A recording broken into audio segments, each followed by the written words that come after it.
Hello guys, welcome to my channel T something, and in this video tutorial I will gonna show you how to fix Windows 11 keyboard typing wrong letters. So how can fix this type of error? Let's get started. Before starting off the video, I humbly request you please subscribe my YouTube channel for more updates. So let's see start. Okay guys, the first method is that first of all going to your settings of your Windows, go to your troubleshoot, click on other troubleshooters, and after doing this that keyboard, run the keyboard.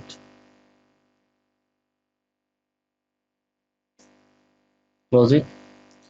The second method is that in the search box type a device manager, open device manager, select a keyboard, right click and uninstall the device. After uninstalling the device, restart your computer, and I'm sure that after doing this that your problem is fixed. But if your problem is still, then you can try a next method. The next method is that go to your settings of your Windows, go to your time and language. After doing this that go to your typings,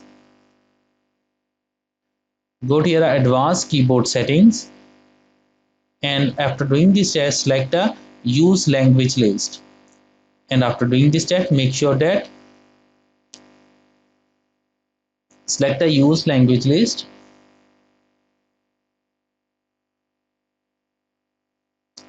go back and close it. After doing this test, I hope your problem is fixed. I hope this video is helpful for you. Thanks for watching and please subscribe my YouTube channel.